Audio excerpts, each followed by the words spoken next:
Hello friends, आज हम जो मेडिको लीगल केस के बारे में डिस्कशन करेंगे। यहाँ पे हड्डी के फ्रैक्चर के बाद गोज पीस रह गया था, जो बाद में रिकवर हुआ। रिसेंटली नेशनल कमीशन ने 30 अप्रैल को इस पे अपना फाइनल वर्डिक्ट दिया है। इनिशियली ये स्टेट काउंसिल यूपी का केस था, Amardeep hospital versus Ranjit Singh. Complainant ने कहा कि 2007 में मार्च में ट्रैक्टर चलाते हुए वो पलट गया, जिसके कारण मेरे लेग की फ्रैक्चर हो गया। मैं ओपोनेंट 1 के हॉस्पिटल में गया, उन्होंने सर्जरी का मुझे बोला और 9 तारीख को उन्होंने ऑपरेशन करके एक रोड डाल दी। कुछ महीने मैं ठीक रहा, लेकिन कुछ महीने बाद मेरे पैरों से रेशा आना स्टार्ट हो गया। मैं डॉक्टर के पास गया, उन्होंने टेस्ट करवाए, एक्स-रे कराई, पस कल्चर करवाई। उसके बाद उन्होंने कुछ दिन तक दवाइयाँ दी। बाद में उन्होंने मुझे री-सर्जरी का एडवाइस कर दिया। री-सर्जरी के लिए हॉस्पिटल ने मुझसे 50,000 रुपए माँगे, जो मैं अफ़ोर्ड नहीं कर सकता था। इसलिए मैं दूसरे हॉस्पिटल में चला गया। वहाँ पे उन्होंने ऑपरेशन किया और वहाँ पे गोज पीस निकला। उसी गोज पीस के कारण मेरे पस पड़ी और ये सारी प्रॉब्लम हुई, तो कंपनसेशन मांगते हुए उन्होंने केस फाइल कर दिया। डिफेंस में जो ओपोनेंट था हॉस्पिटल, उन्होंने कहा कि मैंने पेशेंट को ऑपरेट ही नहीं किया। ये पेशेंट को ऑपरेट किया गया ऑर्थोपेडिशियन से, जिसको कोर्ट में इन्होंने पार्टी नहीं बनने दिया, तो उसको पार्टी बनाना चाहिए ताकि वो प्रॉपर अपना डिफेंस दे सके। दूसरा, हमारा जो काम है वो के बाद रहता है प्री या पोस्ट सर्जरी के। तो सर्जरी मैंने नहीं की, उसमें उसको कोई भी प्रॉब्लम नहीं, ना प्री में ना पोस्ट में। और पेशेंट सर्जरी की रिकवरी के बाद एकदम ठीक था और उसको हमने घर ठीक-ठाक भेजा है।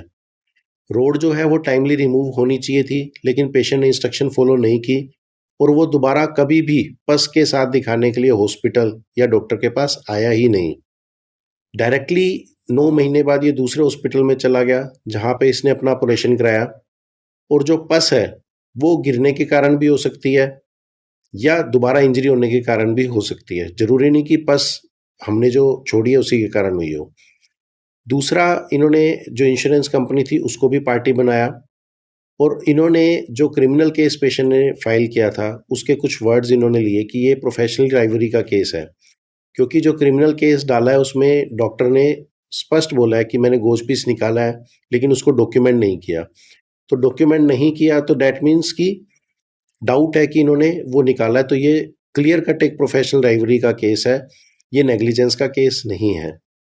डिस्ट्रिक्ट और स्टेट कमीशन के जो कमेंट्स थे लगभग सेम थे। इन्होंने जो ऑब्जर्व किया, डॉक्टर जो है एक गवर्नमेंट हॉस्पिटल का डॉक्टर था, तो इन्होंने जो टर्म एंड कंडीशन होती है इंश्योरेंस की वो वॉयलेट की है। तो जो इंश्योरेंस ने प्ली दी कि टर्म एंड कंडीशन वॉयलेट करने के कारण हम पे नहीं करेंगे हॉस्पिटल की तरफ से, तो इन्होंने उस चीज़ को माना और माना कि इंश्योरेंस कंपनी लायबल नहीं है। दूसरा, इन्होंने ऑब्जर्व किया कि इस केस में रेस इप्सा लिक्वेटर लगता है, मतलब चीज़ें खुद बोल रही है कि आपने गोज पीस छोड़ दिया, वो दिख रहा है, तो इन्होंने ओपोनेंट को नेग्लिजेंट माना। बचा हुआ जो इन्होंने माना कि सीएमओ इंक्वायरी में सीएमओ ने डिसिप्लिनरी एक्शन लिया है डॉक्टर के खिलाफ क्योंकि गोज रखा गया है। तो इन्होंने माना कि कहीं न कहीं डॉक्टर गलत है और इन्होंने लगभग 5,72,000 रुपए कंपनसेशन अवार्ड की विद 5,000 लिटिगेशन कॉस्ट। एग्रीव्ड होके हॉस्पिटल नेशनल कमीशन में गया और वहाँ पे जो इन्होंने प्ली लगाई कि एक तो कंप्लेनेंट को प्रूव करना होता है कि उन्होंने गलत किया, जो ये कहीं पे भी प्रूव नहीं कर रहा। दूसरा, जो ऑपरेटिंग सर्जन है उसको पार्टी ही नहीं बनाया गया।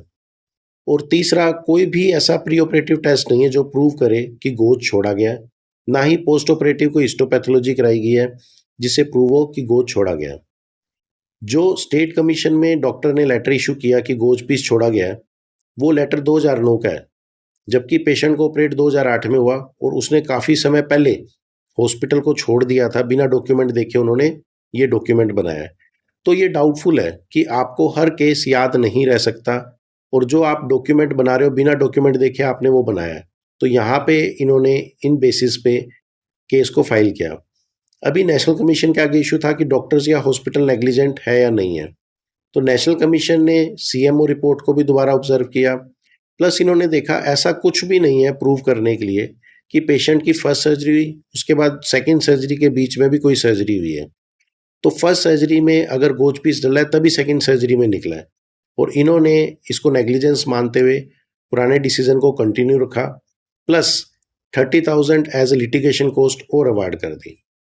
टेक होम मैसेज की बात करें फ्रेंड्स, सबसे पहले कभी भी कोई भी फॉरेन बॉडी रह जाए, चाहे वो गोज पीस है, चाहे वो कोई इंस्ट्रूमेंट है, वो हमेशा नेग्लिजेंस माना जाता है।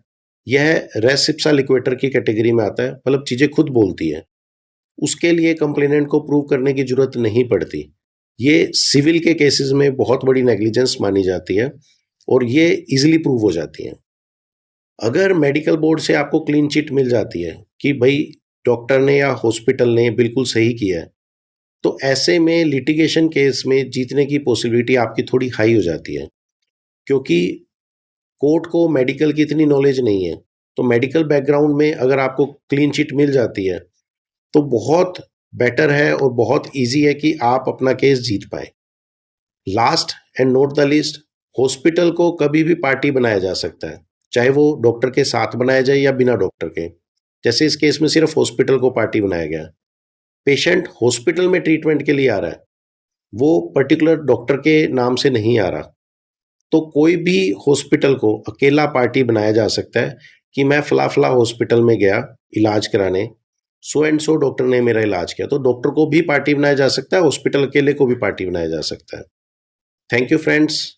आपकी कोई और क्वेरीज हैं तो आप इस वीडियो के नीचे कमेंट में हमें पूछ सकते हैं या हमारे इस व्हाट्सएप के नंबर पे आप अपनी क्वेरीज डाल सकते हैं। इस वीडियो को अधिक से अधिक शेयर और सब्सक्राइब करो ताकि लो के वर्ड हर डॉक्टर को पता हो और वो अपनी प्रैक्टिस आराम से कर सके। Thank you friends.